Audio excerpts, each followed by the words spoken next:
Hi folks, JP here from the podcast. Just to let you all know that the podcast is sponsored by AB Entertainment, and the AB stands for Mr. Alec Beveridge. It's a DJ and entertainment business.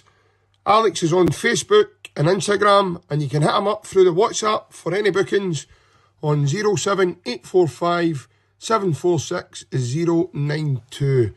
And also folks, the podcast has taken on a new partner, and we're partnered by MCM Framing Services and Hoops Memorabilia. If you want any jerseys, or if you've got any memorabilia sitting around you want framed or anything looked after that way, contact John Mullaney, and you can get him at johnmullaney0971@gmail.com, or contact him on his mobile 07835 072 582.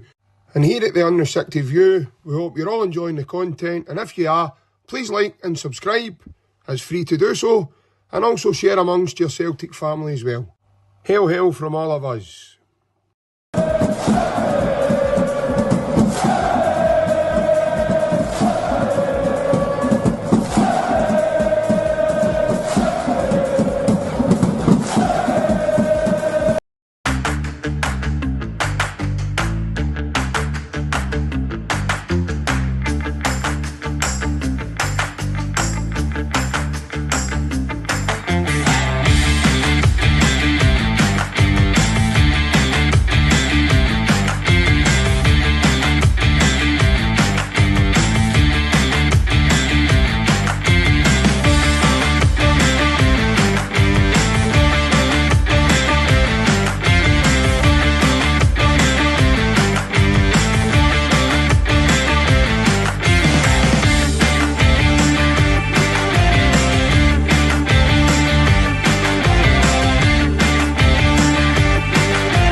Yes, good evening, and we're back with a Celtic Unrestricted View. It's myself, JP, and joining me this fine Monday evening, my good man, Mr. Alan Stirling, and Mr. Barry Bannan.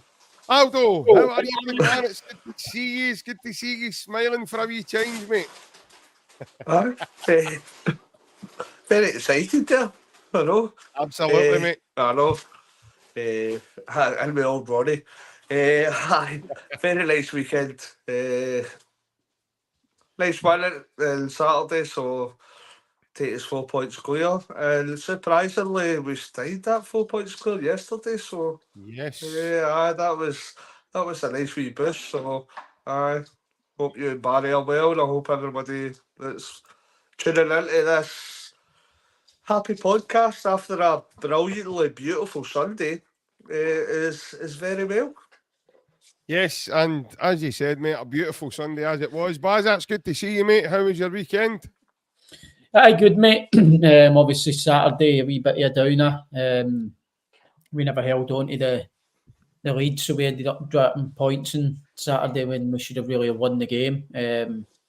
But you know what it's like in football, JP. You need to get on with it. There's 3 massive games left. So Saturday night wasn't too good in the Bannan household, obviously stewing over things, but then you forget about it, you're back into training on Sunday, talk about it and then get on with it. And then obviously I watched a few good games yesterday. My old team Aston Villa won. My other old team Crystal Palace won. I'd like to see my old team Ross County, but that was the one I was most happiest about, to be honest. So Sunday cheered me up, to be honest, watching all the football yesterday. But aye, good, mate. Good to see you in good spirits and looking forward to the night. I'm sure yes, Ross mate, County and obviously will take you the summer, mate. Never know. You can make up for it, right? To be fair, the certain man of young dander is moving on to Hearts, so they will be looking for somebody in that department, just in case you were wanting a job as his agent, Alan, you know. Aye. Not for me, no. Well, I'm in agreement with me, man. It's not often I say this, but there he's there. He's sitting with his Jimmy Calderwood rosary beads. Gutted they can't get on now.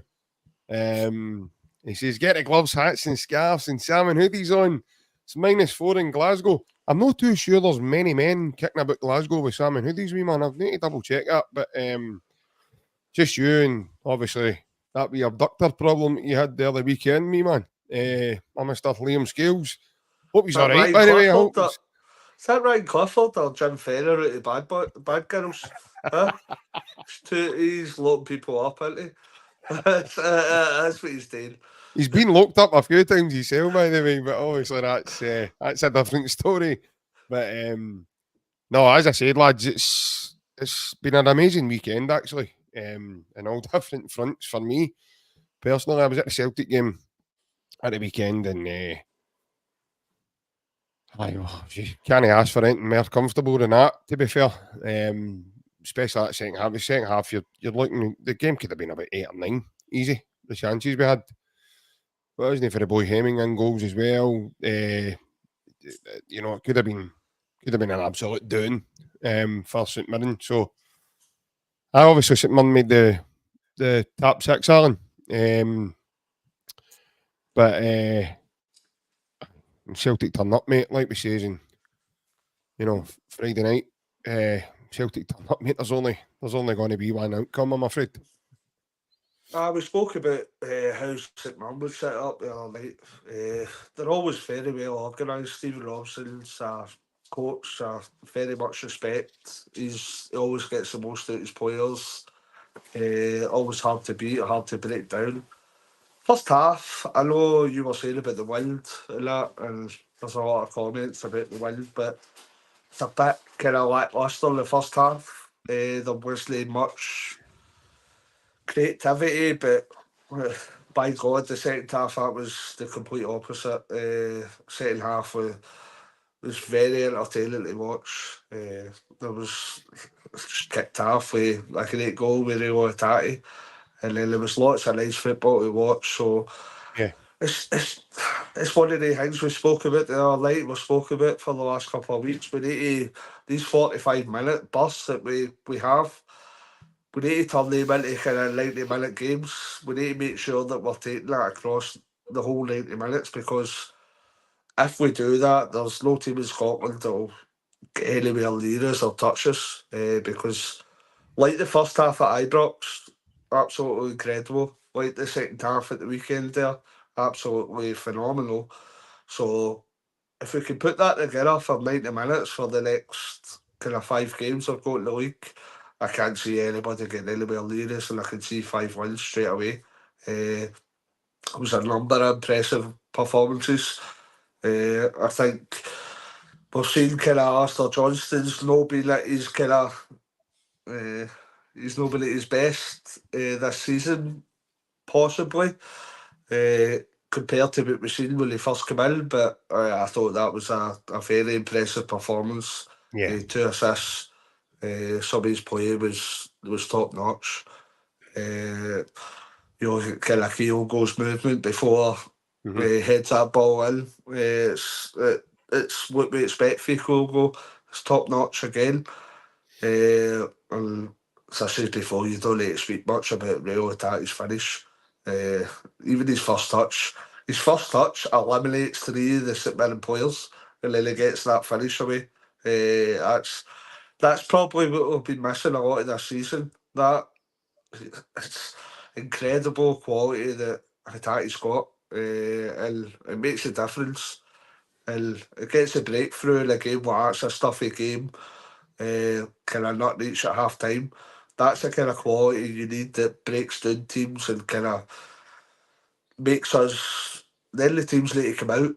So that's what makes it probably 3-0, that bit of brilliance for Hatati. So second half, absolutely incredible, and 3-0 victory. It's all you could ask for before the start of the game. Yeah, a couple of really good points here, Alan. But as obviously yourself, mate, have you managed to see the Celtic game? Yeah, right, okay. So obviously, what was your take on the Celtic game? Because again, you see Rio Atati coming back in. There's actually a comment from Nick Connolly. He says, "Evening boys, Barry, how good is Rio Atati?" Second half, I thought he was outstanding. I actually thought he was very good in the first half, believe it or not. But Barry, I think me and you have spoke about this before, and obviously me and Ryan were down seeing you earlier in the year, mate. We had a chat about it at the end, and it's so difficult to play football the way you want to play football when a team is sitting from 25 or 30 yards for their goal. You know, everything's flooded in certain areas, and the way that we like to play and pop the ball, I thought Celtic done very well at doing that in the first half, and then not to mention the weather as well, because the wind was really high at Celtic Park. The ball was sticking. As soon as you kicked the ball in the air, it was either blown back on you or it was just sticking there and hovering for ages. But I really do think, you know, that all aside, I thought Rio Hatate was exceptional on Saturday. And again, mate, just goes to prove a couple of games down the line now in terms of his fitness and everything else. It's no surprising, mate, we're seeing his ability. He's amazing. Like I said, he's the best player in Scotland by a mile. I think on Saturday, if you're watching the game, it's hard, like you said, when teams are playing the edge of their box, and with that weather the way it was, it's difficult enough with the wind. But when teams are sitting in and trying to hit you in the counter, sometimes it is hard, and you need to just tire them out, basically, and take advantage in the second half. And I thought Celtic done that really well. I thought they moved the ball well, but probably could have been a bit quicker tempo-wise. But the wind was playing a part in that, because obviously it was holding the ball up. So you didn't really get the zip. And I think in the second half, the game changed completely when they had the wind with them. You see the pace of the play went up levels and levels, and obviously St Mirren worked hard in the first half to kind of keep Celtic at bay. And you've seen that in the second half, where they looked quite tired and no disorganised, but players just couldn't recover as quick as they could in the first half because they were tiring, and Celtic took full advantage. But Hatate's a special player. You've seen in the big game last week at Ibrox. Them games I've never played in games, but I've played in derby games and I've played in big games, and tempos, like, you might look for watching in the telly and think it's not really that fast, in fact, but it's crazy the speed of the games, and especially Old Firm. And his biggest quality is he looks as if he's got time on the ball when he probably hasn't, but he's that good and that comfortable, and his touch is that good that he looks as if he's got way more time in the ball than everybody else. And that skill to have there's no many people that have that sort of talent and skill to create space for themselves in football parks.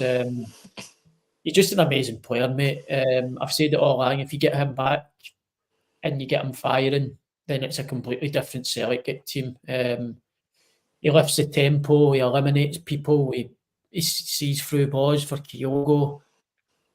Just everything, mate. His energy and abundance as well. He's just a complete package, I think. And there's no coincidence that we are returning Hatate. The results have picked up, and Kyogo's goal scoring. I think Kyogo's scored a few now in the spin. So I think he's a massive player for Celtic, and I think he's Celtic's best player, and hopefully he can stay fit for the run-in, because, like I've said before, he's the best player in Scotland for me, and if he stays fit, Celtic won the league. It's simple as that.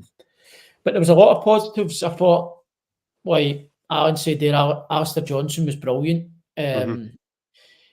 He's always been steady at the back defensively. You always can rely on him. He's a very, very good 1v1, and he's strong and he's athletic. But I thought in Saturday he was brilliant going forward again. There's been times this season where maybe his final ball and he's getting in good areas and no delivered, but I thought his crossing on Saturday was really good. Yeah. Ball for Kyogo's goal was a lovely cross. But I just think he's upped his game again as well. He's kicked on again, Alistair Johnson. Thought he was brilliant at Ibrox as well, apart from maybe the penalty, but with others saying that. But I thought he was brilliant. I thought Adam Idah again when he came on. I think he's going to be a big player in the run-in, because there will be times in this run-in where Kyogo's probably no at it, but just having a quiet and an off day. And the big man, every time he's come on, he's a handful, scoring goals, creating chances. So he's going to be, I think he's going to be a big player in the running. Because there will be times in these next 5 games where you're starting to get anxious. You've maybe not broke team down as early as you wanted, and you need something different, and he is completely different for Kyogo. So I've been really impressed with him. And I'm happy that he's getting game time, because I think he's been brilliant since he's come here. I thought Narocki done well, considering how long he's been out. I thought he looked quite good, sat next to Carter Vickers. I thought he didn't have really much today compared to previous games where he never really had much defending today. But I thought what he done was he was efficient, especially not been playing so much. I thought he done really well. So I'd be happy to see him get a run of games now to the end of the season, because I think he deserves it. I thought he done really well on Saturday. So, as do you know what's different about Narocki? Now you mentioned Narocki there. What's different for me about him is the fact that, see, when he plays a pass, he puts it in front of the man rather than the guy having to take a touch or 2 touches to get it underneath. The pace he's passing as well is brilliant. I think the pace he's passing, like you say, there's little details in a pass, and he might not get the right pace, but it'll be in front, so it doesn't stop the attack. Whereas maybe at certain times this season when we've had Scales and Stephen Welsh at the back, we've been slow because the pace of the pass, or it's been the wrong side of the receiving player. I think with Carter Vickers and the Rocky, they're very good at passing safe side and the side that you need to break the press with. So they're very good at that. The two of them are very good at that. I've been impressed with the Rockies passing since he came in. So I was pleased with him as well. It's good to see him get a run out, and hopefully he can stay in the team now. But there was loads of positives. I think the second half was, like Alan said, it was similar to the first half at Ibrox. They were flawless, really. It could have been 6 or 7, really, in that second half. And the good thing is you're looking at your bench now and you're getting people coming on and they're affecting the game, which will be massive for the run-in as well, because you said the bench is going to be called upon when it gets to the business end and you start to get anxious. You're going to need subs to come on, and I think our bench at the minute are coming on and affecting games. I seen James Forrest was unlucky again. He should have maybe scored, but he was close to scoring. Idah scores, obviously. I think was it your favourite player that came on and set him up? I think Big Alan does you want to. Big Alan does you. You better shut your ears for us, big man. You better shut your ears. I don't want to say his name. I'll let you say it, big man, because you're looking on the edge of your seat there. Louis Palmer. It's good to see him back as well. Well, there's a question. Here's one I could jump in and out with. Nicky Loughlin on Facebook there's sending a wee question. He said, "Who would you play instead of Idah now?" So I'll put this one first to you, Baz, and then obviously yourself, Alan.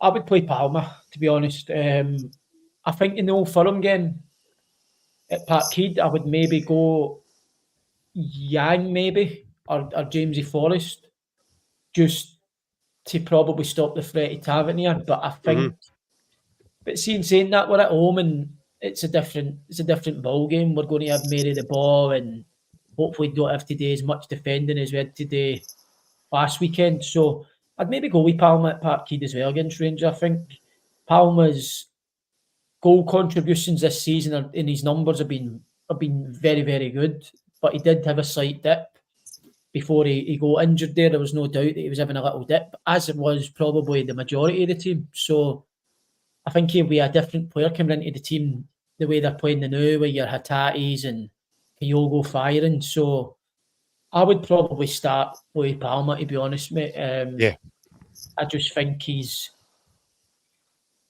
a threat. He scores goals and he gets assists. I think Yang, he had a good run of games, but probably the last couple of games he's flattered to deceive. I know he was under a bit of pressure in the Old Firm game last weekend for the goal and stuff. So I think you might go with Palmer. It's his natural side as well. He looks good, and he's played left most of the season. So I'd go with Palmer, mate. Alan? What's Bobby Petter doing? He's giving you his hope to come on here tonight. I think we Ryan's locked him away in his house as well with Liam Scales. Bobby Peter as a DJ now. Aye, they're having a party down there with Didi Agata, no? Didi Agata. Big Diamante cameras with him, aren't he? Aye, Dirk Benector got injured falling down the stairs. He got injured at the singer. He got injured at the EastEnders intro coming on your telly, man. But aye, no seriousness. I think I'd go with Palmer as well. As much as I'm no a massive fan of Palmer, I was very critical of Yang in the first part of the season. Especially when he got whipped off at half time against St Johnstone. He then came on to a game and then I gave him credit where credit's due. Before the last couple of games, the 3 or 4 games previous to that, he was playing relatively well. But he's so inconsistent. I know he's moved here for a different part of the world, different culture, etc. And you can see there is a certain degree of, he's got a certain degree of ability there. But far too inconsistent for me, too unreliable. I'd definitely go with Palmer. But I think it's a position that it needs strengthening this summer. But when you're talking about the last 5 games in the league season, I'd be going with Palmer. I think it gives you it's a safer option. You know he's not the fastest player that we've got, but he's also quite good with his numbers, with assists and scoring. So he's always got that threat there as well. So with that part, I go with Palmer. What Barry was saying with Nerowski as well, and a number of the comments are saying, I think Nerowski was the plan to come in this season and be the partner for Carter Vickers. And obviously injuries or etc. and Liam Scales doing well's made it differ for that. But I think that appearance there has made me confident that the 2 centre-halves will be Nerowski and Carter Vickers. Kind of reminds me of the likes of kind of Starfelt and Carter Vickers, the way that they kind of break the lines and come forward with the ball as well. That's my first part of my play, the attacking phase. So it's makes it a lot easier. I'm not, before JP starts, I'm not slagging Liam Scales in the slightest. He's done an incredible job for where he started off at the start of the season, where no Celtic fan thought that he would actually be here. So we need to give massive credit for that. But I think going forward, Nerowski's definitely more comfortable on the ball and more comfortable releasing the ball for the attacking phase of play. And we're playing teams that are kind of got the low block and we're getting 75% of possession. We need centre halves that are comfortable, kind of playing the ball forward. And for me personally, I see that kind of being Nerowski next to Carter Vickers for the rest of the season. Yeah, I think it's been the last period of time. I think Liam Scales he's kind of stepped off his early season form, in my opinion. And again, I don't know if it's a confidence thing or not, but there's frailty starting to show in his game where he's not assured as he was maybe earlier in the season when he's want to do something with the ball. If he's looking up, his head's telling him to do something different for what his feet actually start doing. It's one of those moments. So I think he's definitely stepped off it in terms of his form. Nerowski, I felt really sorry for the guy. He's had a number of injuries this season. And he's found himself out in the wilderness at times and having to try and get fit, get back in. You know what it's like, Baz, being injured, mate. It's murder trying to get yourself back together, and you want to try and make yourself available straight away for a game. It's chomping at the bit to get back on the field. But I just think there's a massive difference between Nerowski and Scales when the two of them play. You've seen that on Saturday. For me, Nerowski, not only does he allows you to play in the opposition's half. So Carter Vickers has always been able to step high and keep the team here. But you've either got Stephen Welsh or Liam Scales that they're not used to being in that area, so they're not as comfortable as that. Whereas Narotsky just went bump on Saturday, same as Carter Vickers, and went, right, okay, if this is where we're going to play, this is where we'll play. No problem, I'll meet you here. And you've seen how comfortable they both were on the ball. I think what stood out for me as well was the one he pulled out the hair. I think it was the one that Mark O'Hara had hit up, and he was looking for the St Mirren striker. And he pulled it out the air and just kind of dragged it with his leg, turned, and outside his boot just flicked it to Taylor. And it was effortless. It was as if he'd done it nearly every time he passes the ball. And I thought, right, that's classy. That's now you're showing off, big man, right? We're used to centre halves keeping a hold of the ball and just passing it to the guys that are better than them. We could have a centre half here, lads, that's got that confidence level on the ball to actually do something. Not only that as well. Have you ever noticed when he defends, if he's got enough time to think about it, he doesn't go to ground a lot. He stands up and he positions his body to be in the attacker's way. I just think the two of them looked really assured. And obviously, both of them were a massive reason why we kept a clean sheet on Saturday as well. I know St Mirren never really had a lot of chances, but they did have a couple of half chances, Buzz. And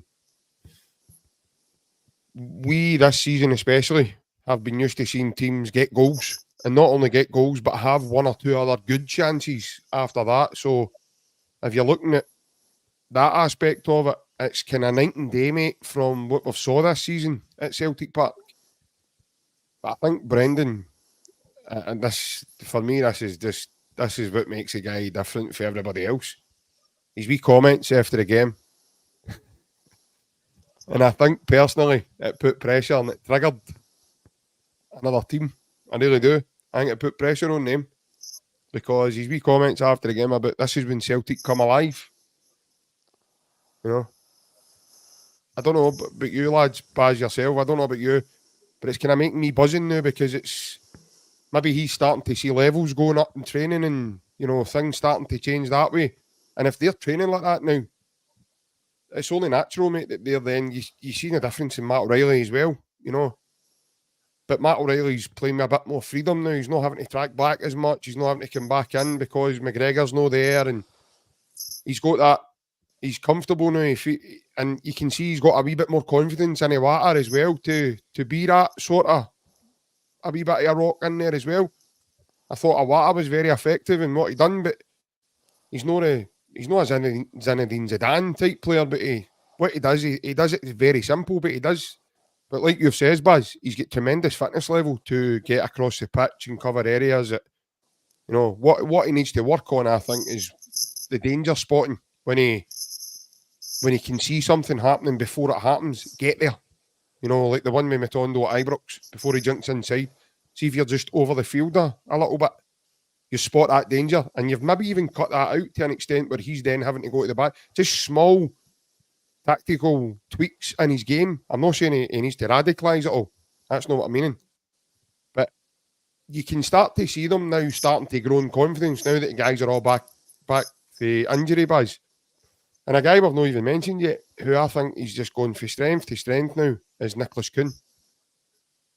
He just looks as if he's so comfortable now in the team. And I think guys like Rio Watati's been able to help him, like starting to express himself more.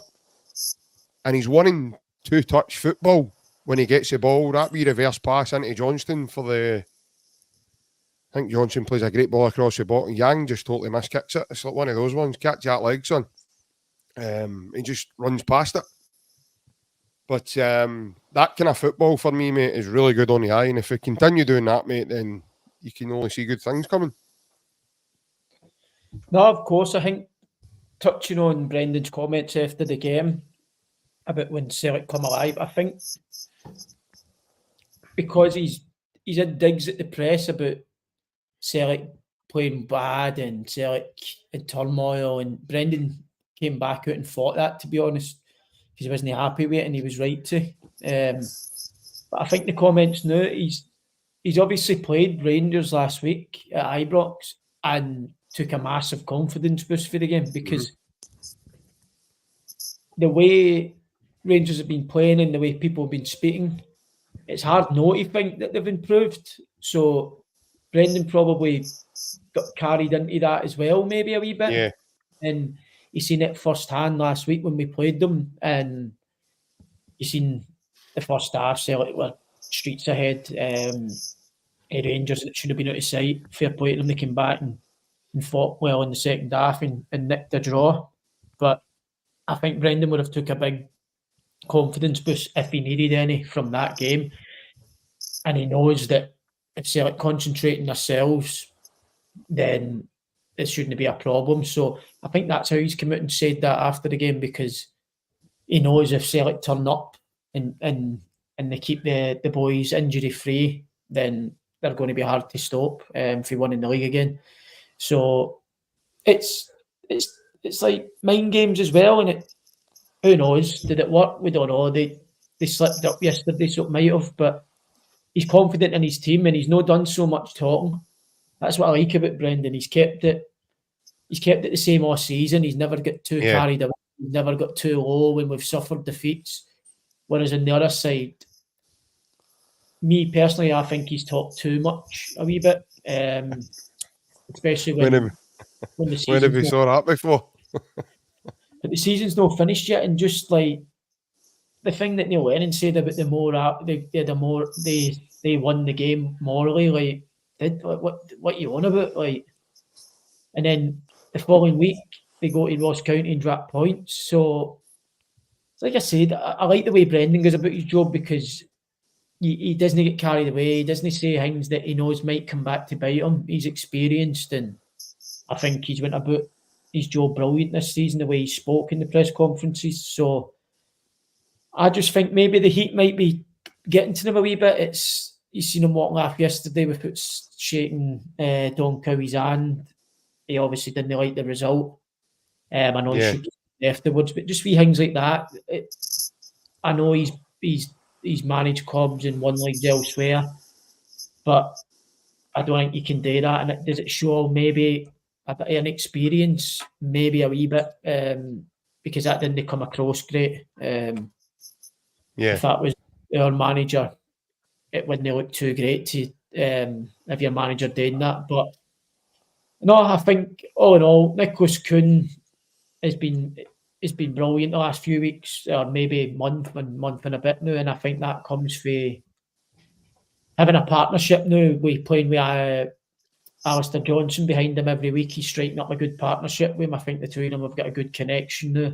They know what each other want, and they're working well doing that side now. So I think he's come into his own recently, and like I said, he does look a Celtic player now. He's a very intelligent footballer. He looks as if he can go past you if he really wants to, and he can eliminate you with a pass as well without actually dribbling past you. He's got a bit of both to his game. I'd just like to see him probably score a few more goals. To just probably, because James Forrest scores a lot of goals when he plays. Palmer's scored a lot. I think that's maybe the only thing at the minute that Kuhn's probably lacking is a goal in his game, but that'll come as well. I have no doubt about that. But he's been brilliant recently, and I think which helps is the main men coming back into the team, your Hatatis and your Carter Vickers, and he's settled now. He's played with Alistair Johnson probably 6, 7, 8, 9 games now. But at the start, it's hard because you don't know what your teammate wants. He's probably never watched Celtic this season. He doesn't know. We probably never really knew Alistair Johnson, so it's hard to then just come in and strike up a partnership straight away. I know people say football's its own language and football and brains, but you need to know what the strengths of your teammates are, and I think he's spotted that now, and Alistair Johnson likewise spotted what Kuhn wants. So it's worked out really well, and I think they two are very, very strong in that side now. Yeah, Alan, I think Kuhn's one of those players, mate. he's very unpredictable because he looks as if he's got a ton of speed, and as Baz says there, he's extremely tricky. So I think he could be a massive weapon for us going forward. Aye. He started off the first few games like a rabbit in the headlights. I think we got the news that he'd kind of operations in his mouth or his teeth, dentistry, whatever that was. So he's the last kind of 5-6 games, he's looked really well. He's looked like he's got a lot of potential. Looked very dangerous. So with my doubt, he's looking like the first pick in the wings, to be honest, for me. So it's good that we've brought somebody in that's kind of relatively hit the ground running, and happy to see him doing well.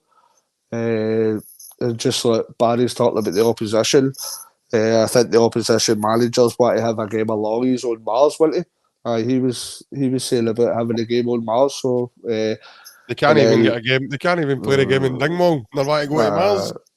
So it's talking about tomato ketchup bottles and all that. He's a ball head away from jumping in a hedge and having an argument with a fan, isn't he? So, we'll leave it away from Voldemort, leave Harry Potter to deal with him, right? Brendan's got his wand out and he's ready to deal with him. So the less said about that, the better. But I just want to touch on you as well about Liam Scales. In the last 6 months, we've been talking about he's a mainstay in Lewis, though. Yeah, well, I never said he's not a mainstay. Listen, if you want my honest opinion, Me and Ryan, right, aren't we? Just say it. I still think it's all right. We love you. Come on. Well, if you let me finish, I still think Liam Scales, if he's fit on Saturday, Liam Scales will come in and play. Whether he's like it or not, no, I think Liam Scales will play. That's my honest opinion. I actually think the same, by the way. I don't agree, but I think Brendan will play him. No, listen, I think Liam Scales will come as soon as he's fit. Liam Scales will be the next guy. As soon as he's at that basement, I know. Look, I fully respect Liam Scales. What he's done has been absolutely tremendous since as I spoke to you earlier, he was ready to leave either on loan or permanently. So what he's grown into in the Celtic team it's something to be seriously admired. So thanks very much, Martin. Thank you. I'm enjoying the love for you. Thanks very much. JP Jizz awesome. Oh, right, sorry. Right, Liam Scales, it's got to be admired how much he's come on. Nobody expected him to be anywhere near the Celtic side, so you've got to admire that. But I think he's at his top level, and that's disrespectful for a guy that's sitting on the couch. Well done, your Celtic taps to say. But I think when you look at Lorowski and Carter Vickers, I would see the quality in them that can reach the top, that we're looking for that kind of quality that we need at Celtic. Liam Scales I'm looking at the kind of Anthony Ralston mould that he'll always come in and do a really decent job. A good squad player that you always want around. But if we've got kind of ambition of doing anything at all in Europe, whether that be finishing third or the new championships coming out, so whether that be dropping into the Europa League or kind of dominating Scottish football, I think we need better than Liam Scales. But I respect what he's done, and I think he'd be a massively important squad player for us. Yeah, I get everybody's opinions on Liam Scales. I understand, and I've admitted myself tonight that over the last period of games, I think he's dipped in form.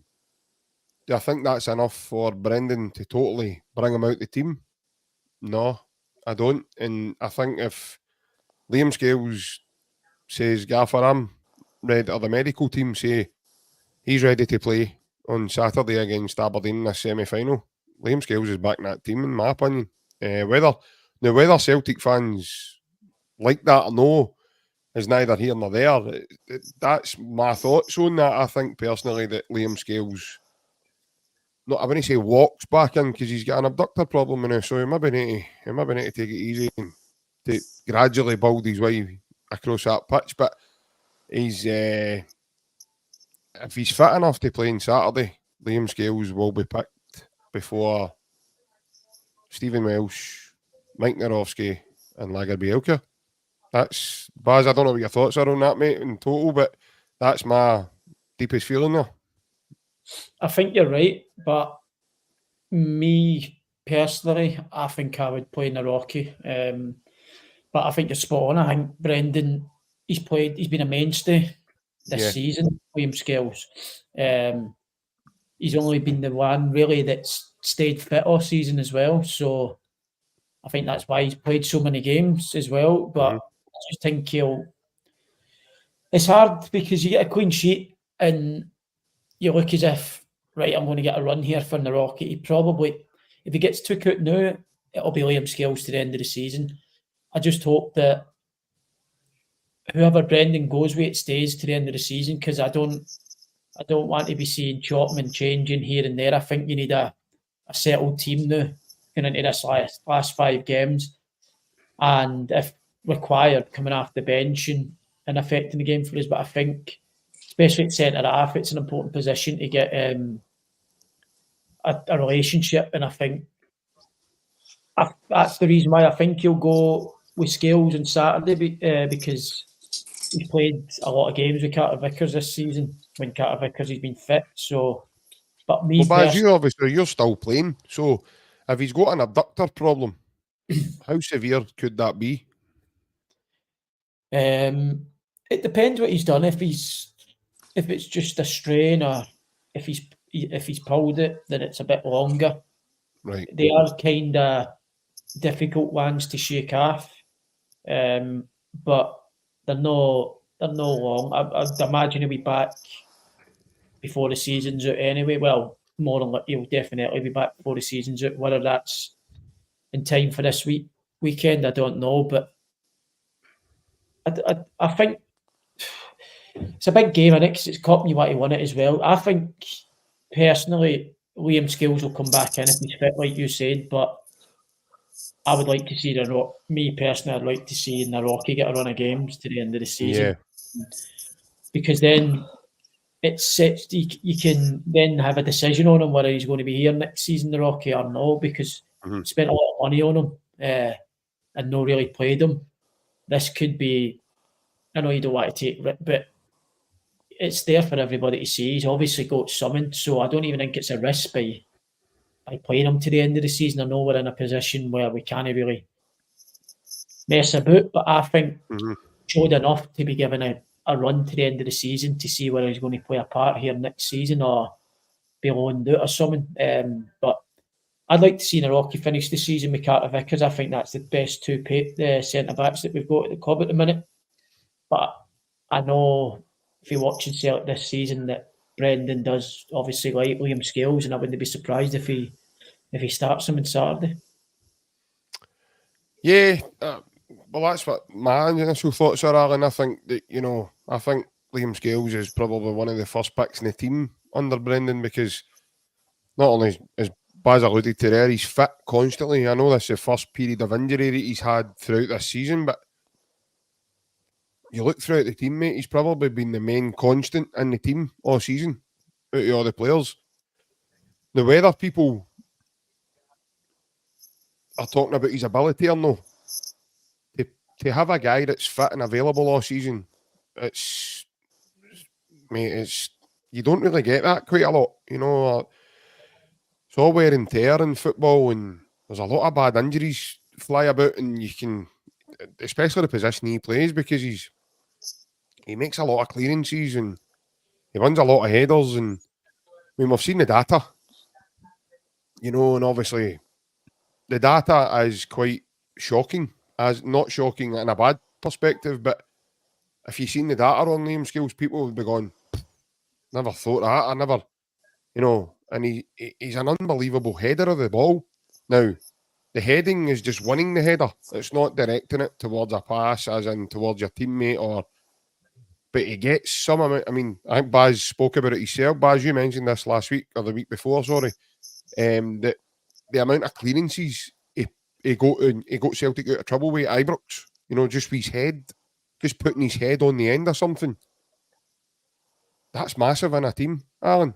you know, and the problem is the art of it is to do what Virgil does and find a teammate most of the time with a header, you know, cushion it so that it's becoming a pass. I know he's nowhere near that level, right? I'm not saying he is for 1 minute, but to have a guy that's willing to put his body on the line for the team, I think that's what Rodgers sees in him, and that's why he plays. Now, Nawrocki's been in and out with injury, and he said Rodgers has spoke about it. He actually spoke about it again on Saturday. Rodgers says, I actually feel sorry for the kid because of the amount of injuries he's had this season, and they're no massive injuries, but it's like 4 and 5 different type of niggles he's had at different parts of his body. It's disrupted his season. Same with Odin Holm, by the way, who has had a back problem for about 7 months. And he's probably just getting to the bottom of it now. I've seen a photo of him. That's him back on the training field now properly with the team. Again, he couldn't come back from Monte Carlo. Well, again, that was the back problem. He's back on the field now with the squad doing proper training again. So again, we don't know if we're going to get to see him or whether he'll play much or, you know, in terms of that. But in terms of Nawrocki, mate, it's no doubt that we can all see what he's got, you know, and he's, like Ryan says in the early comments, he's nowhere near the finished article. But he gives a lot more, I'm with Baz here as well, he gives us a lot more stability in that. There's a lot more confidence for the stands in Nawrocki than what there has been. Me personally being at games and watching Liam Scales over the last couple of weeks. Because I think fans are waiting on Liam Scales doing something like the way Effie Ambrose used to and costing us massively. He's not done that as yet. And he's given the ball away, but he's given the ball away in areas of the field that's higher, and the team still get like 4 and 5 of a move to go through before they get near the goal. I know what Ryan's saying as well, and I'm with him. You know, that is there going to come a point where Liam Scales is going to do something, try a stupid turn on the edge of the box, and somebody like a Dessers nips the ball off him, runs in and scores? Is it going to cost us that way? I can understand what people are thinking, right? But my thoughts on Liam Scales is because he's that fit, because he's reliable as a manager sees it, I think that's why he's picked above the others, mate. I get what you're saying. It's just, I've been saying the same thing. I can't believe you've answered me like that, by the way. It must be the first time you've been on this No, podcast. right, calm down. I'm going to tell you apart in a second, don't worry. Right, so the last 6 months or so, I think me and Ryan have been on here talking about Liam Scales. No disrespect to Liam Scales. Liam Scales, as I've said before, is professional footballer. He's obviously decent at his job. But we've been all here discussing with somebody that thinks Liam Scales is like Franco Baresi. So that's well we're up against. So that being this guy. Right. So that Nawrocki, we've got 5 games that are coming up at the end of the season. 5 games at the end of the week. One of the 5 games we take 13 points at the last 15 points we win the league. So if you're asking me, when I'm watching Nawrocki or Liam Scales, who I would trust more to be in that position for these last 5 cup finals, there's one answer for me, and that's Mike Nawrocki. Liam Scales, as I've been saying for months, it does look as if he's got a mistake in him. And that's no disputing the fact that he's done fantastically well. I just want to reiterate that massively. I don't want to slag a guy. But he looks as if he's always kind of uncomfortable on the ball. He gets dispossessed a number of times. When the ball comes over the top, he looks uncomfortable, like you mentioned, Effie Ambrose. There's a number of times I've seen that as well. Mm-hmm. So if you were to ask me who comes into that position for me to trust for these remaining 5 games, it's going to be Mike Nawrocki for me all day long. He brings that aura, that kind of confidence, that kind of settled look. That kind of, it looks as if he knows exactly what he's doing. So for me, without bringing disrespect to Liam Scales, it would definitely be Mike Nawrocki all day long. Yeah, no, listen, I can get everybody's opinions on Mike Nawrocki. I've seen him again up close again on Saturday. I had a right good look at him, and I was really happy with him. I think he's a very, very tidy centre back, and he's very comfortable with the ball. He doesn't get flustered. There was one, the boy was chasing him, and he just played a nice wee nick to Joe Hart, just calm, took the pressure right off the team, and Joe Hart just slipped it to Carter Vickers, and it started us again. What I liked, Baz, Wojnarowski, was the pace of his play. Like he says, mate, the speed of play. So he doesn't take 2 and 3 touches of the ball to set himself. He gets one touch set, looks up and passes. But see his pass is always ahead of the man. And that just allows Celtic that couple of seconds, Buzz, to then implement their own foothold in the game, mate. And for me, mate, I think that makes all the difference when you're up against teams who you're trying to play faster to try and get in and about because they're sitting behind the ball. I totally agree. I think it's hard for us to say, and we've seen scales all season. So, as a defender, playing with different centre-half partners, and don't forget, it's his first full season playing for Celtic, Liam Scales. You're always going to make mistakes, and they'll get highlighted as probably sometimes you're better off no playing because you become a better player. And I think maybe that's another thing we're seeing with Celtic fans with Wojnarowski, because we've not seen him enough. But when we have seen him, I think on the ball he's way, way better than Liam Scales. I might be wrong, but from what I've seen, I feel as if he's a lot better footballer, passing the ball, comfort on the ball than Liam Scales. I think it's hard for me to sit here and say he's a brilliant. I've not seen Wojnarowski having to defend too much because he's hardly played. So, but I think because we've seen Scales play a lot of games and make mistakes and look uncomfortable, that's why Celtic fans want to see Wojnarowski, because we paid a lot of money for him, and when he has come in, he's looked the part. But I think for me personally, I would go with Wojnarowski because I just think he's more comfortable on the ball than Scales, and I think Celtic dominate possession every game. So, like you said, we're going to be playing against teams now who are going to sit in low blocks and want to frustrate us. And I think you need defenders like Carter Vickers and Wojnarowski to break them lines when it's tight and narrow. And he has got that in him, Wojnarowski. He'll look at a gap, whereas other centre-halves will look at it and think, I'm not getting that through there. He'll pass it through the gap. Seen Kyogo's goal, Celtic Park. It was his release pass. It was unbelievable, leading to the goal to Matt O'Reilly to go to Kyogo. So I just think you've got to... It's all right us sitting here and saying Scales is not as good as him. Scales might be a better defender because I've not really seen enough in the Rocky to say he's a good defender, out-and-out defender. Yeah. But what I've seen him, he looks very, very calm and comfortable on the ball. And I think us being a possession-based football team is the best centre-half to play at centre-half for Celtic. Yeah, especially beside Cameron Carter-Vickers, who's equally just as good on the ball. Here's one I'm going to put to you, lads. Before, obviously, we move on to that, I actually mentioned Mike Narowski's name the other day in the house, and my wee man thought I was talking about the character from Monsters, Inc. Because his name's Mike Wazowski. And I think the wee man you kind of look like him, didn't you? Just a wee bit, mate, aye. Just a wee bit. I am sharp as a tack, I know the way he was in that film. But the wee man's like, does he play for Celtic? He's in Monsters, Inc. And I'm like, no, it's not the same person. I had to explain it to him, but close, very close. It sounds similar if you say it fast.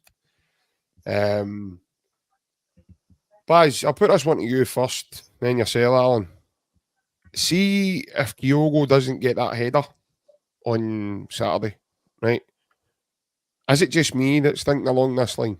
Because there's only so many times now Adam Idah can come off the bench and score and, contribute the way he is. Surely he's got to be banging the door, I'm due a start here, Brendan.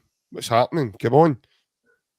So if Kyogo doesn't score on Saturday and gets that header, do you think Kyogo starts the semi-final? 100%. There's no way, isn't it? He's the best striker in Scotland by a country mile. And by the way, this isn't me asking you. I got asked this question the day off somebody else, and I went, that's a good. I'll ask that the night in the podcast. He's the best striker in Scotland by a country mile. He only needs 10 seconds to change a game. Yeah. He needs one chance and it's gone. Yep. He's scored. I know I've backed Adam Idah up the night saying he's been brilliant, but you do get people who are better coming off the bench than starting games. And I know Adam Idah's started games when he first came in and done really well as well, but I think the impact that he's having coming off the bench at the minute, as mad as it sounds, it could be hindering him a wee bit, because Brendan might be thinking, I'm just going to keep doing it because it's working. Kyogo's scoring, I'm bringing him on, he's scoring. So as weird as it sounds, because he's coming off the bench and scoring, it's probably not doing him any favours, because sometimes people look at that and think he's better coming off the bench anyway, so may as well keep it the way it is. But I don't think he'll be knocking down the door when you've got a striker ahead of you like Kyogo. It's that comment there as well at Hampden. He scores all the time. He's seen the Hibs game when he turned it in the space of 2 minutes when we looked dead and buried.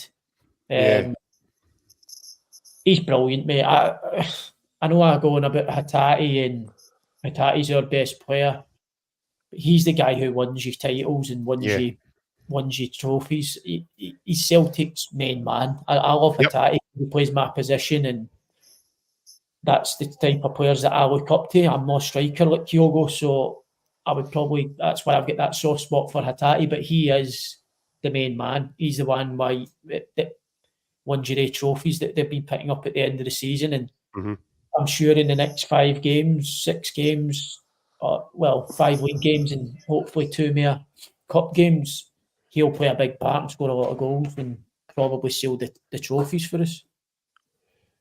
Yeah, my answer today to that question when I was asked about Kyogo was that, don't be silly, Kyogo's the talisman and, he's the main man. And listen, I banged the drum long enough on here, lads, in terms of Kyogo. And Ryan actually did a wee chuckle to this when I said it to him before, but I said to Ryan, I think Kyogo's the best we've had since Henrik. That's how good and high regard I hold him, man, in terms of what Baz just said there, Alan. He's a man that scores the goals.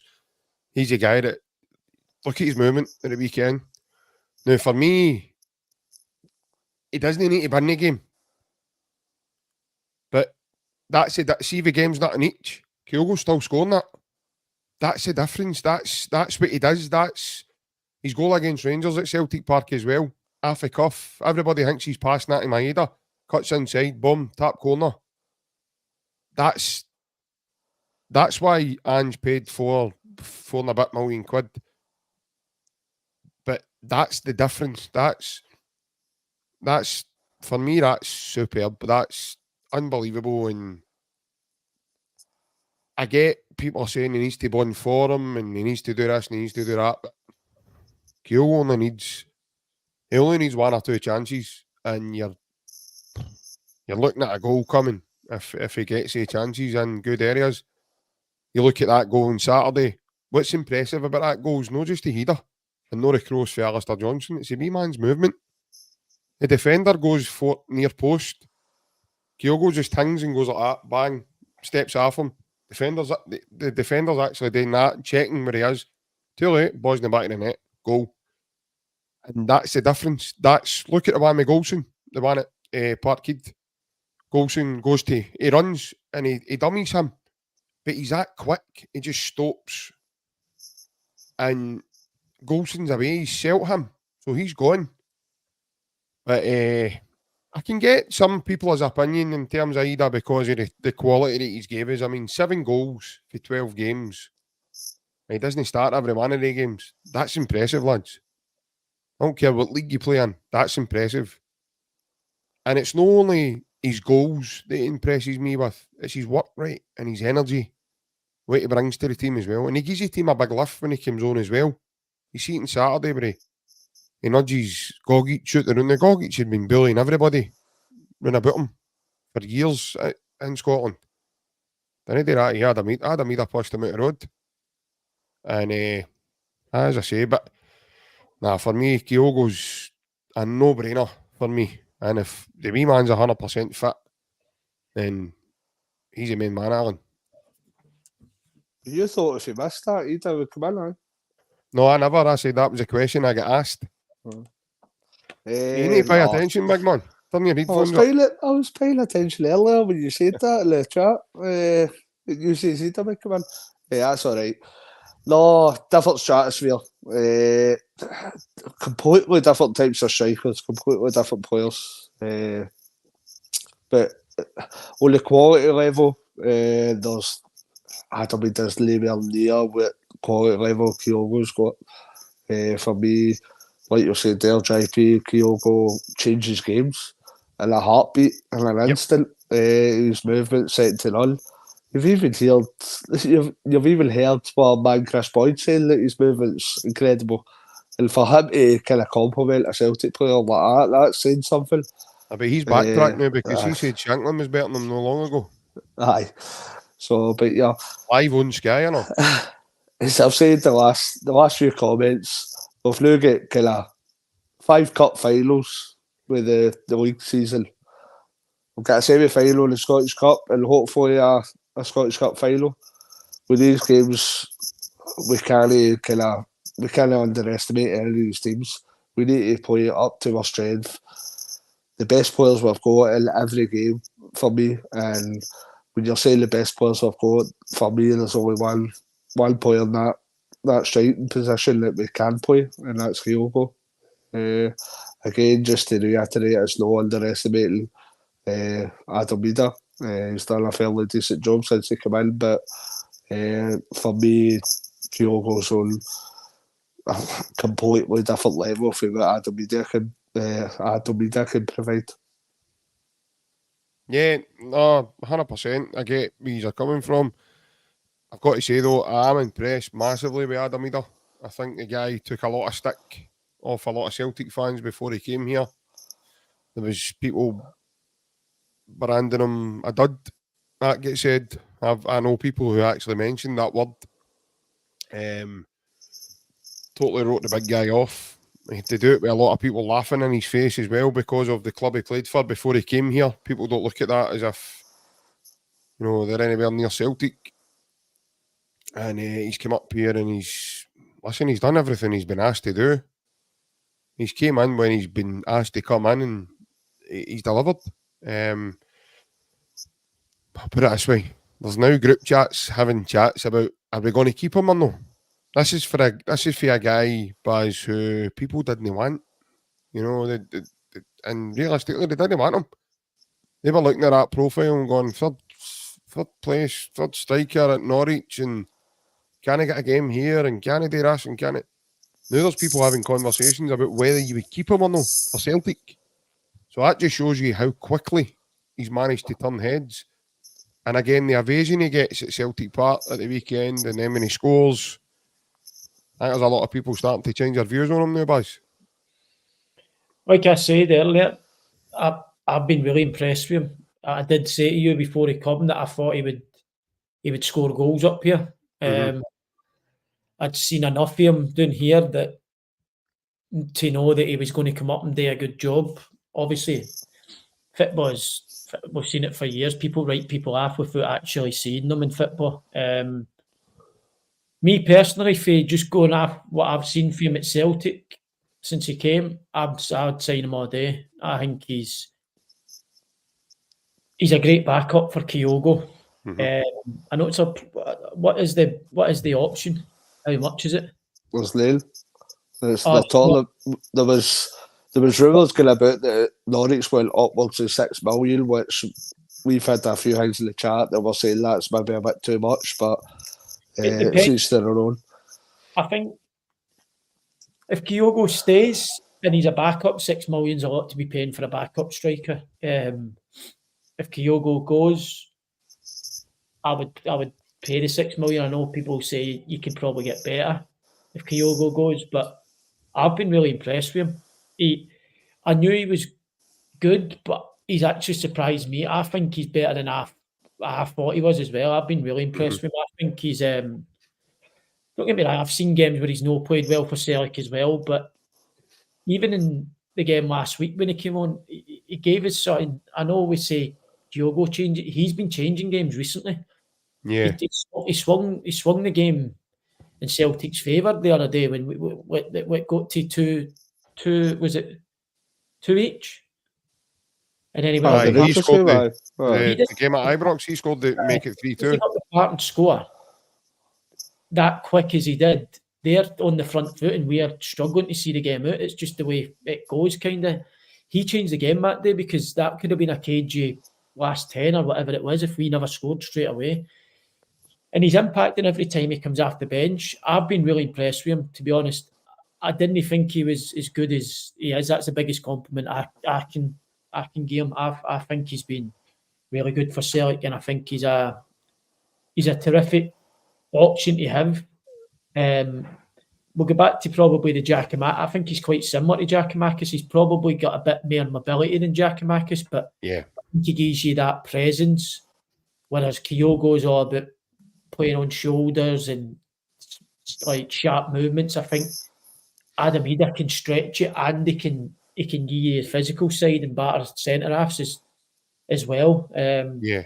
Baz, I don't know what you think in terms of Jack. I know you mentioned Giakoumakis here. For me, when Giakoumakis started, just say if Kyogo was on the bench, you were rotating. Giakoumakis, we could only play a mid-press with Giakoumakis because he didn't have that pace to go for like final third press, Whereas with Adam Idah, he can stretch the game as well, mate. He's got that pace and power and directness, and I think he's a much more mobile than Giakoumakis was, definitely. You can still do the same press with Idah because he can get about the pitch. He's quick for a big guy. He's quite quick. He's really quick actually, and he can press. He likes to work hard. I think probably Giakoumakis is more deadly in front of goal than Adam Idah. But if it was me, I would. It depends what the price is because 6 million is a lot for Celtic to be spending. When you think of what we got Kyogo for, it's more than that. I know he's still young as well, which is playing in his favour. I would probably pay it, to be honest. I've been impressed with him, and I think at 23 or whatever he is, you've got a young boy there he obviously looks as if he's loving it up there as well. He's took to the club, he's took to the fans, so I'd no doubt that he'll want to stay. It's just whether Celtic want to pay the money. I think Brendan as well. I think Brendan loves him. I think we're in the similar situation to Scales in the Rocky thing. I think Brendan must be an Irish thing, mate. Brendan probably does want to play him, but he can't because you've got the main man up there, and he knows probably the backlash if it doesn't come off what he would get. But for every single press conference after games, he's always spoke about Adam Idah. He done it again on Saturday there about Idah coming off the bench. So he obviously thinks very highly of him because he doesn't really single players out, but he spoke about Adam Idah a lot in his press conferences. So he obviously he really does like him. So I think Brendan will bid for him. It's just whether they can agree a fee. Obviously, we'll touch on it as the week goes, but I'll get your early thoughts, Alan, in terms of looking forward to another big week, mate. And then, as you said earlier, a wee semi-final on Saturday to contend with. I seen a comment, I can't remember who it was in the comments. It might have been actually Stephen Kennedy. If it wasn't, I do apologise, Stephen. If it was someone else, I do apologise to you as well, sorry. But in terms of the game on Saturday, Alan, do you think that's coming at the wrong time for us because of the league momentum that we've got just now? Or do you just think it's another game for us and we'll just tick it off? That's what I said before the St Mirren game. It was each game off, 6 league games, semi-final, and then hope for a final. So we should be able to kind of take care of Aberdeen, you would think. Aberdeen are doing too well. Big pitch at Hampden. Hopefully we can play more nice, expansive football. we're on good form. Put the 45 minutes that I says about earlier, the first half against Rangers and the second half against St Mirren, and it should be a comprehensive win. There's nothing as simple as that, but I think we're getting into a good place. There's a lot of players that are kind of coming onto a good stage of form. I fully expect Callum McGregor to start this game.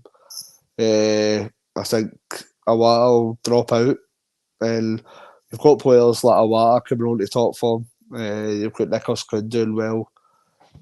Kyogo, his movement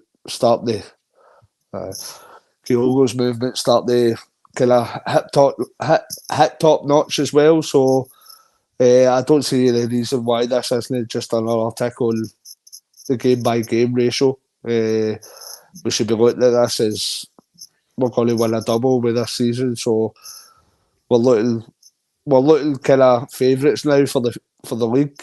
It's all in our hands, and we should be looking for a cup to go with that as well. In the Scottish Cup, we should be looking to win that. So that should be another game we should be looking to win comfortably for me. Yeah, I'm with you, Alan. I think, it's just game by game now. And Baz, I think, one or two of the boys as well. You've been in company with, you've had obviously, a couple of the Celtic boys and that and stuff. And, what it's like as a captain, as a pro yourself, mate. Don't get too far ahead of yourself. It's that one game at a time mantra. And Celtic have always been, that's always been Celtic's kind of way. So I don't think it'll be any different in the dressing room, mate. I think they'll just be taking game by game now and whittling down the games and ticking them off, mate, towards the end of the season. No, they obviously look as if they're enjoying their football at the minute, the boys. They're playing good football, winning games quite comfortably at the minute. So, and it's probably a nice change because you get a bit bored. They played at Celtic, it's your home stadium all the time, and it's the national stadium. Some players probably haven't been there yet, new signings and that. And it's always good to go and have a bit of a change and go and play in front of it'll be probably more Celtic fans than Aberdeen, but a half and half fan base. So it'll be good atmosphere. The boys will look forward to that. So it's probably a good change a wee bit because some of them will look forward to playing at a national stadium again. It's not every week you get to do that. But the big man touched on there, it's about a game at a time and just taking each game as it comes off. Business end of the season, 5 league games and potentially 2 cup games, so there's not a great deal left, and they'll be fully focused now for the last hopefully 7 games. And they've put runs together this season before, and they know they're well capable of going 7 games, winning every one of them. So, but like you said, it's a game at a time. The first being Aberdeen at the National Stadium on Saturday, so they'll all be dying to play in it because these are the games that you want to play in as players. So, Brendan can only pick 11, so they'll all be trying the hardest this week in training. But I think the team's made a less picks at sell at the minute with the way people have been performing. Maybe 1 or 2 positions are up for grabs. Wide left, maybe McGregor comes in for Awata, and the Rocksky or Liam Scales. But apart from that, it'll probably be the same team that's been playing the last few weeks. So I'm looking forward to it. I think obviously Celtic I think they'll be quite convincing on Saturday and lay down a marker for the rest of the season, especially with playing first. They'll be out there to put on a show and lay down a marker for the rest of the season, because even though it's a cup game, it's still a marker for the rest of the season if you go out there and roll Aberdeen out comfortably. And I think Celtic will do that on Saturday. I have full confidence the way they've been playing recently. They'll have more than enough. And with the record they've got at Hampden, they've been winning quite a lot there, so it's a good stomping ground for us. So I can't see any different on Saturday. Yeah, and obviously, as Baz mentioned there, Alan, in terms of a couple of changes that could be made as well. Obviously, we've seen the last couple of games now, Callum McGregor's come back into the team and he's come off the bench the last twice. We're at the stage now where he might start the game on Sunday Saturday. I keep saying Sunday because we're used to playing at Hampden on a Sunday.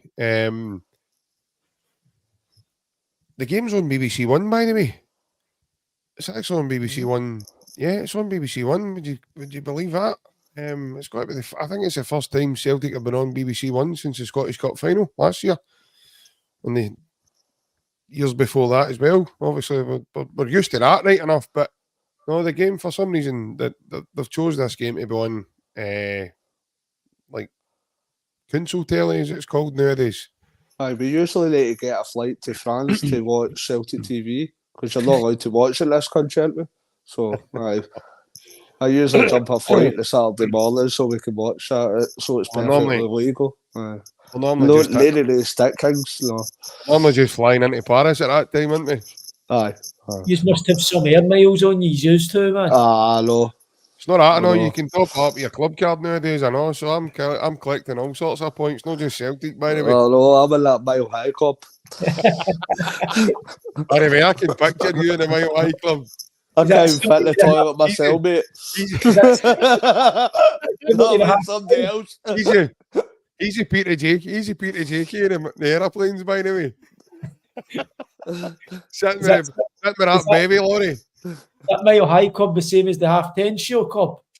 Flying back for Paris at the weekend. I don't fly with like skills, mate. Found out the Rangers scored. He's laughing at vodka, lad. Party's over. New York, everybody. Use your thoughts, aye. I'm not be paying for headphones. I says I'm not be paying for headphones. By God, these headphones are in. Brilliant. But use your thoughts on what? What I asked you. You've lost that and you don't know. I'm too busy having a laugh with this. Potentially Callum McGregor coming back into the team or no?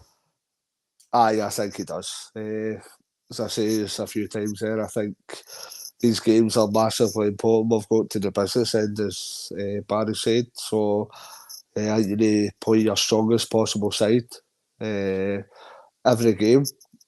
I don't think you can kind of hang back and say, oh, what if they get injured? What if they're no fit? Aye. By the way, Brian, I'll not be sitting with the ordinary people, that's for sure. That's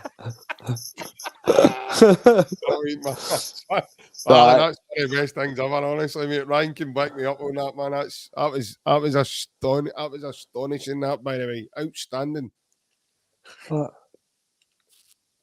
The wee French bird at Bazzi's Stadium. She's the hospitality lassie. And she, you says. Aye. And you said Churio beside Bonjour, I got Del Boy. No. Aye. Not me doing that. You did. Oh, you've missed the joke. You've missed it. Sorry, I'll tell you when you're. I'll tell you a better one, it's alright. Alright, Pete, I'll tell you. Alright, Pete, the banana sumpty, I'll tell you when you're sober. What, the Fox? I'm pushing on. Stop pushing on my tank top. I wish I was drunk.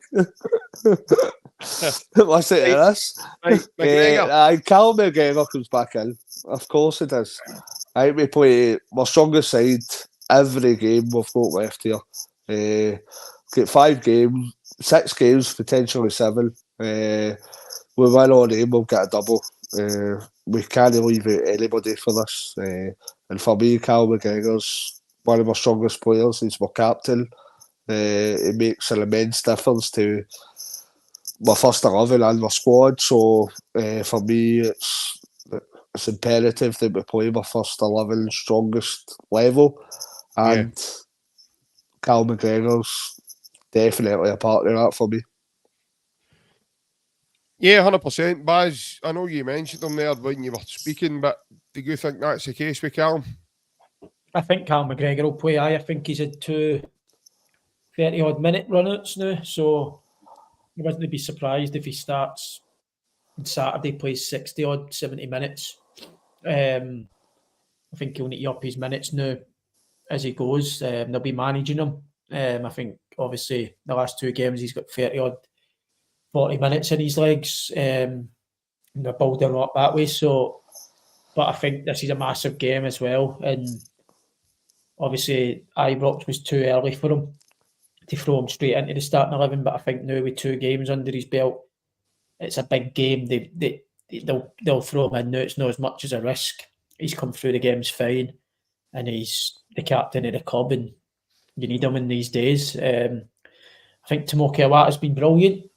It'd be hard done by a wee bit, but like you said, it's the business end now. You need to play your best players, and it's no nice because he's not done anything wrong to be on the bench, but yeah, there's no there's no friends in this game, as you know. It's you got to pick your best players, and if he's fit, and he looked very good the other day when he came on. To be honest, I thought you could see a week's training done him the world of good. I think he comes in being the captain, the leader, and as influential as he is in the Celtic team. I think he's a certainty to start. Yeah, it's a no-brainer. It's an absolute no-brainer. If he's tapping my door and saying to the gaffer, right, I'm fit to play. Yeah, it's a no-brainer. I think we can all agree on that, definitely. The best 3 we've got is probably McGregor, Hatate and O'Reilly. I think the chemistry between the 3 of them works really, really well. And as Big Barry's just said in the comments, even the lads, McGregor and Hatate cannot be touched, fit and in form. And I totally agree with him. Because the 3 of them are phenomenal together. And when they play, Celtic play at a higher level. Celtic seem to play at that peak level, as I would call it. And yeah, there's only if they turn up and they're able to implement their game, then I think there's only going to be one outcome for the game, and that'll be another comfortable Celtic victory. But we'll go more into detail with the Aberdeen game as the week goes. It's only Monday, and we've got a busy week ahead. Everybody has. So we'll, as I said, we will be back on. I want to thank the lads again tonight for their time. Obviously, Baz, yourself coming on, having a chat with us again, mate. It's good to see you as well. I'll be keep my hands and fingers and toes and everything crossed for the next couple of games for Wednesday as well, mate. I never got to see the game at the weekend because I was at the game myself, at the Celtic game, so it's probably the first game I've missed for a couple of weeks, actually. The last few weeks I've been able to watch these constantly, so but no, I'll be tuning in the next few games, and hopefully you can do the business, mate, and stay in the league. I hope so, mate. 3 big games, cup finals. Need to take probably every game as it comes, obviously, like we touched on earlier, but it's 3 massive games for the club and for me personally. So I'm looking forward to it, though, mate. It's pressure that you want in football, and you could be on your holidays by now, sitting in 10th place, no playing for it. I'd probably rather that, but playing football with pressure is what we wanted to do growing up, and we've got it just at the wrong end of the table. But I'm looking forward to it, mate. It's always good when there's something on it, and we've got 3 massive games, so I'm looking forward to it, and I'm confident, mate. Yeah, me too. As I say, football, I always think football at this stage of the season, Alan, gets very, very exciting, mate. You know, when a lot of teams are fighting for different things, and obviously like Celtic just now in previous years, you know, they're fighting for trophies. And there's other teams like Ross County yesterday fighting to stay in the league, realistically. And, you know, I just feel that football becomes more exciting. I think a lot of teams start going for it a wee bit more. They're not as reserved as what they are in kind of mid-season. And it makes for a good spectacle, mate. Definitely. I think that result yesterday kind of pulls Aberdeen into that 11th spot. Aye, yeah. So it does make it very interesting. Aye. So it does make it very interesting. Obviously, the split makes it more interesting with that regard. You're looking at kind of leagues across Europe as well, at the top of the English Premier League as well. That's very interesting. You're looking at kind of Man City's favourites slightly now after 2 surprise results yesterday. So it's the business end of the season. So it's when it starts to kind of get your heart kind of skipping a beat or two that you're seeing a drop 2 points is kind of fatal for some teams, whether that be kind of promotion, relegation, or fighting for league championship. So Yeah. it's a very exciting end to the season. I probably prefer that we were 10 points clear than now. Mm-hmm. To stop my heart skipping a beat, but it brings that wee bit of kind of one. If you do win it, it brings that wee bit more excitement and that wee bit more kind of celebration that it's been that close, that you've actually won it, and it's that relief and kind of excitement that you've went ahead and won that trophy. Yeah, absolutely. I think it's one of those seasons, lads, where we've actually had to roll our sleeves up here and, you know, really grind and really graft. And this is where I've loved watching us, because I've never doubted the mindset of this team. And like you said earlier on in the podcast, Baz, Brendan's went about his business with a clear plan behind the scenes, mate. He's been calm and he's been composed. He's took a lot of abuse as well, and, you know, like small slaggings for the media. And, you know, they go about it in a tongue-in-cheek way, but he's been booed off the fans. He's been shouted abuse at from the stands. He's outside the stadium. People telling him he wasn't good. They wanted him out. They didn't want this. But he's had a clear plan, and he's kept the players in that sort of stratosphere with him, mate, in terms of being clear-headed, and this is what we need to do.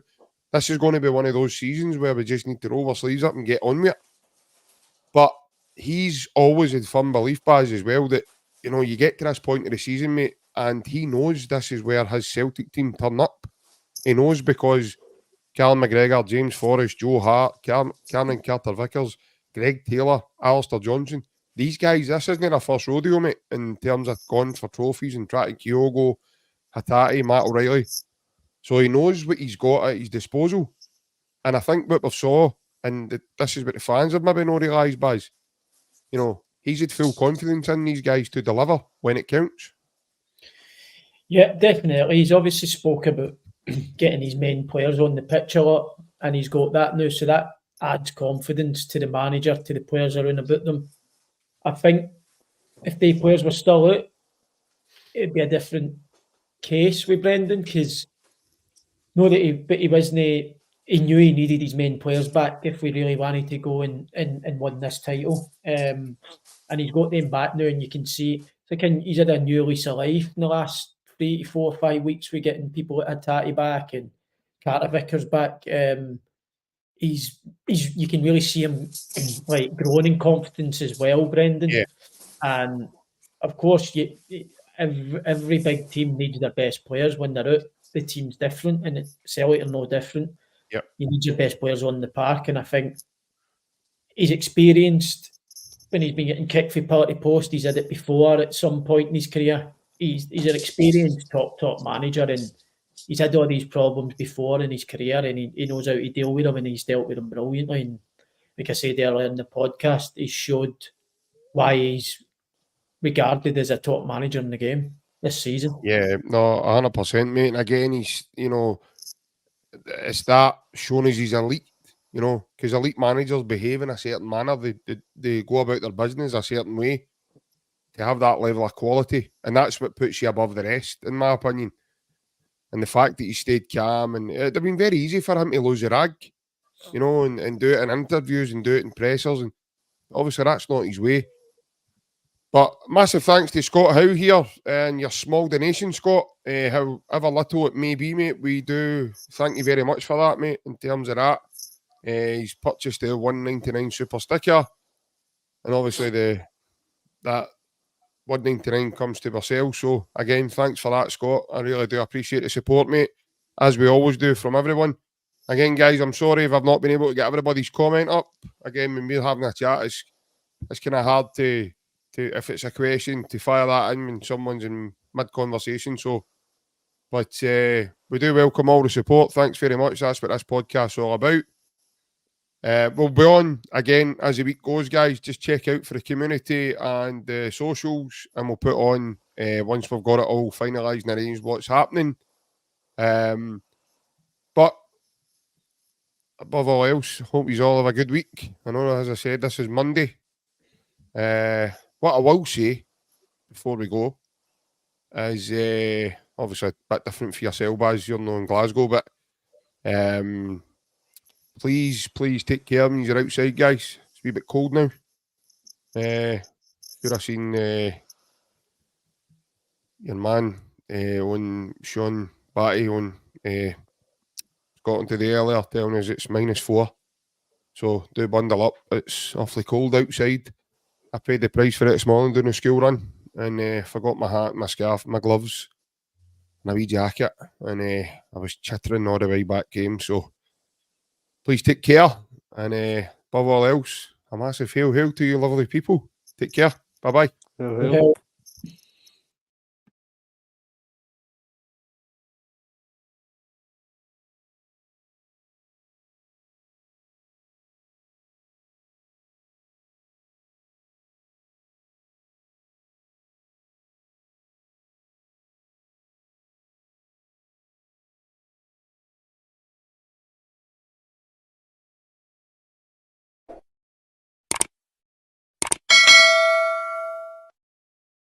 Hi folks, JP here from the podcast.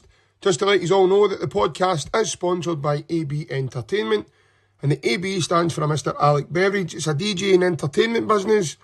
Alex is on Facebook and Instagram, and you can hit him up through the WhatsApp for any bookings on 07845 746 092. And also folks, the podcast has taken on a new partner, and we're partnered by MCM Framing Services and Hoops Memorabilia.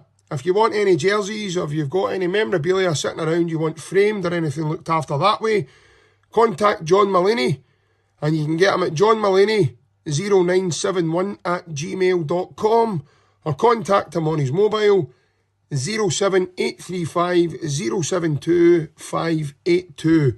And here at the Unrestricted View, we hope you're all enjoying the content, and if you are, please like and subscribe.